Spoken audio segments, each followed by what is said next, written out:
This is Dan Drake on Front Up, Geno TV and Channel 99. We have as our guest today Matt Fee, who was newly elected as a member of the Board of Selectmen, or returned to the board, should we say. Yeah. How long have you been off, Matt? 12 years, 10 years. I was elected in 2001. 2001 to 2004, so it's 9, 10 years. Yeah. What made you decide to come back? Sort of my life, timing in my life. My kids are in college, kids are growing up, and it just seemed like, from my personal life, it seemed like a pretty good time. And from a sort of opportunity time, it felt like there was a decent board, and they're close to looking at the big issues. And I thought, I've helped at the FinCom, and I thought maybe I could bring some of that ability to look at the big picture to the selectmen. What are the big picture issues from your perspective? I think the biggest one is, how do we have sustainable financial policies? How can we be fair to the employees and to the taxpayers? And how do we dig deep enough to be able to do that?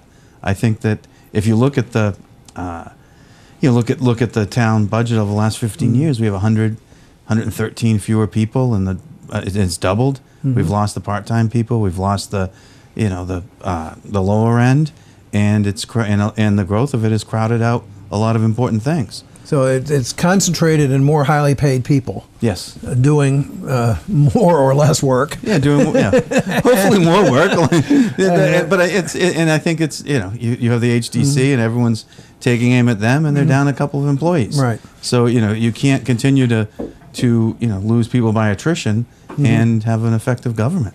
What else do you think is a pressing issue at this time? Oh boy, All right, rattle off 5. I've been warned that we're going to be talking about Cisco Brewers very soon. I think that that whole issue is going to bumble up, and so there's another one. And then I think the whole downtown situation. I think, how do we encourage businesses to remain downtown and bring people back downtown and make it work for people? You've got a real dichotomy there, because you've got the people who want. Many of the same people want downtown revitalized, but don't want to do anything about parking.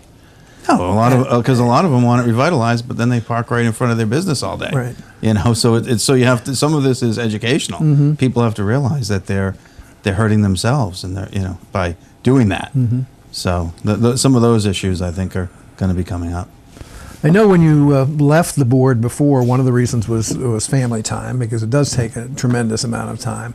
Was there a level of frustration at that point as well? You mean you read the Inquirer Mirror when I left? No, I was honest. There was a level of frustration. I think that there have been some improvements. I think the finance department has improved. I think we have a ways to go still, but you have to remember, like when I first ran, we couldn't. When Finn and I would ask, how much does it cost for labor? You had to look in 6 different places. No one could give you a total. So we finally, the labor's in one place with benefits all attached. So now you can start to look at the trends and look at how things are done. I think people, it's easy to throw stones, but you also have to look. There's been some improvement. Right. So, but what about the dynamics of the present form of government that we have? We have a board of selectmen. It has 5 people. Right now, the new board is very diverse in terms of its background, and we'll see how diverse it is in terms of its objectives. But there doesn't seem to be a way for anybody to become sort of in charge, even if they're elected chair. Right. There's no center of power away from the appointed government. Do you agree with that statement? I'm not sure I quite understand it. Well, all right. Let me try to rephrase it. You've got a board of selectmen. They're in charge really of setting policy for the town, and then having a number of administrative functions like licensing and all that sort of thing. But how do they enforce that policy? How do they make it work? Well, I think that it's some of it is putting the proper culture in place. I think the most important function the board does is evaluate Libby, and I think if we evaluate Libby and support Libby, but also evaluate her tough, so that she'll on things she has to improve, not pull punches, then she'll do that with her department heads. And I think that's the so I think, and I'm looking at this board. I think this board is pretty it's diverse, but I don't think it's as polarized as some earlier boards. Like I think you're going to see some interesting splits. I think you'll see, Bruce and I agree on some things and not, and Bobby and I agree, and Toby and I agree sometimes and not. I think you're going to, as opposed to, sort of two factions. I kind of think you might have, 3 or 4 or 5 factions here, which is what you actually kind of want. Rolling factions. Which is I think kind of what you want. I think you want everyone's different citizens' views expressed, and I think this board, more so maybe than when I served the first time, I think it does that. 32% of the electorate came out yesterday. Right.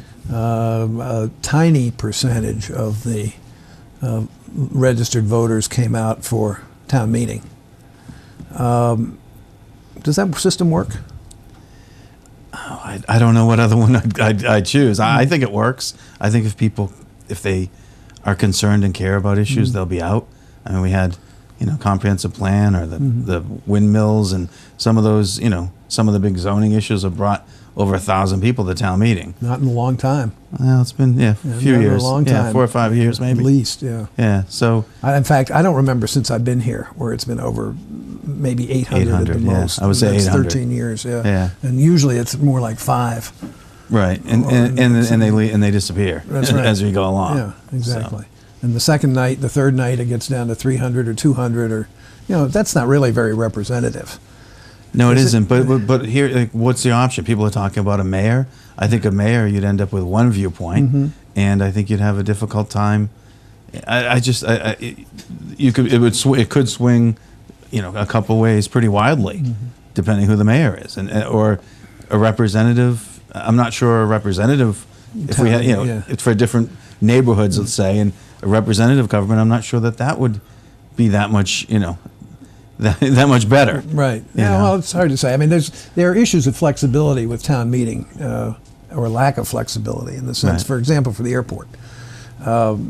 We have, we don't know how much fuel we're going to sell. We can estimate it, but if we go over, we're in trouble because our budget doesn't allow us to buy any more until we get to town meeting, or if it happens after town meeting, we're stuck.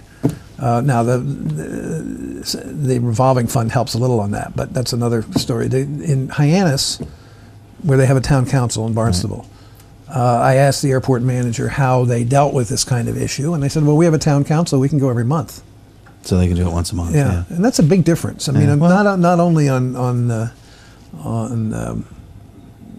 things like that, but budget issues for other departments as well. Well, to be able to have some flexibility. So they can vote monthly as opposed to once a year, once or twice a year. That's right. Do you think special town meetings are going to become the norm? Well, if you want to sell it fuel, they might be. Well, except that's in the fall. No, I understand. So but no, seriously, do you think they're going to become the norm? Should they become the norm? I'm not sure if it's. I'd like to think that I'd like to think if we're doing it well, we can get it done once a year. But it may be that we have to separate zoning and a couple other issues, and do two a year. Maybe that'll be a better solution. Would one night in the fall and 2 nights in the spring be better than one? Exactly. That might be more palatable. Instead of going 3 or 4 nights if it drags on.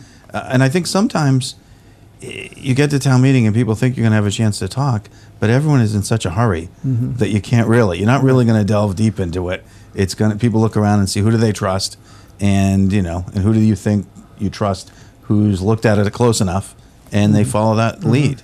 So I think I do think maybe twice a year might make more sense, but yeah, we'll see. I mean, I know that it's expensive to have a second special town meeting, and we'll see how it evolves. But it just, on its face, it would seem that the complexity of government today would, town meeting, albeit the purest form of democracy, it was developed in a scheme in an era when things were a lot simpler than they are now. So we'll see. Anyway, it's interesting. You've been now for several years on the FinCom. Right. Does that process work? We're going to meet and talk about parts of it work, and parts of it need to be improved, I think. It felt like we were pushed into a shorter time frame this year. It seemed like, maybe, and and so we need to tighten some of it up. I felt as though there's a very good, FinCom there, which is part of why I felt comfortable running. I feel like we have a pretty good group, and I think, from my perspective, I think they're starting to look at sort of the bigger picture and not be stuck on the small details. And I think that bodes well for the town. Should I've gotten a sense that some of the FinCom decisions are based on, or at least some of the positions that are taken in the FinCom are based on non-financial concepts. In other words, people taking sort of a political stand, I get, on issues rather than on whether they really make sense from a financial standpoint or not. Do you think that's true? It may be, except that there's things aren't strictly financial. I mean, some things, like you could say zoning. Oh well, you shouldn't enter in on any zoning, except that any time you change zoning, there are substantial ripple effects. Yeah, substantial impacts on the people up or down, as as we saw with Toscana at the town meeting. Right. So I think there's so there are impacts, and I think. In the same thing we do in the collective bargaining, you have, we're getting those at the last minute. That's one thing that has to change. That kind of information can't be coming 2 days before town meeting. Because you can say, oh, it's there's no raises. Yeah, but there's a lot of other stuff that needs to be considered than just a number. And and the total number and is it going to work needs to be figured out. And so I think so I think FinCom. My own sense is FinCom should meet a little more regularly, not just in town meeting season. And this year we attempted to put out a report just sort of outlining some of the things that we learned through this year, and I think just sort of a narrative of the year, which I think would we didn't have enough time to get it out, but I think it would have been very educational. It wouldn't be bad to get it out after the fact. I think, and that's one of the things I think FinCom will talk about. But you can't stay on the FinCom, right? I can't.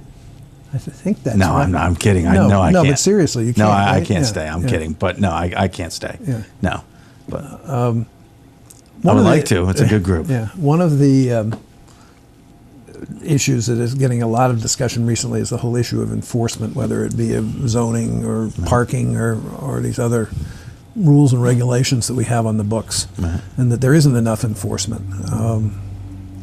Now, I think the argument would be made that there isn't a lot of staff, but I guess one of the questions is there a will?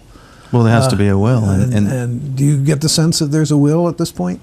For some issues, I doubt that there is. And I think that's, and you have to realize, doing that job, that's a tough job. It is a tough job. Coming in and saying no to people, going into restaurants or going and ticketing people, that's not, that's difficult, but I think it's very necessary. And in a lot of the rules, like if you have HDC rules but you're not enforcing them because they don't have staff, then do you really have HDC rules? And same with parking. If you're allowed to park for an hour or two, but nobody checks, you don't really have parking. So I think, if we're going to have these, we have an obligation to, to enforce them.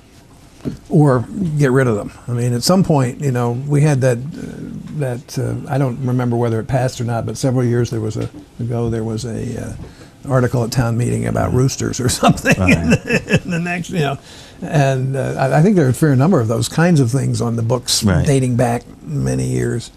And probably at some point they need to be identified and dealt with, either to get rid of them or enforce them, because if they're not enforced, it doesn't make a whole lot of sense. Yeah, well, I think the town meeting just allowed a lot of different farm animals, though, didn't they? Yeah, well, that was. I had a hard time following that. You can have farm animals in your house, but you can't have farm animals on your farm. Yeah, I lost that one. That was over me. There was some real confusion about that. Anything else that you'd like to share with us at this point? No, I'm excited. I was elected, and I'm hitting the ground running. We've already met today. We meet tonight, and I'm excited. Good. Well, thank you for joining us, and best of luck, Matt. All right. Thank you very much.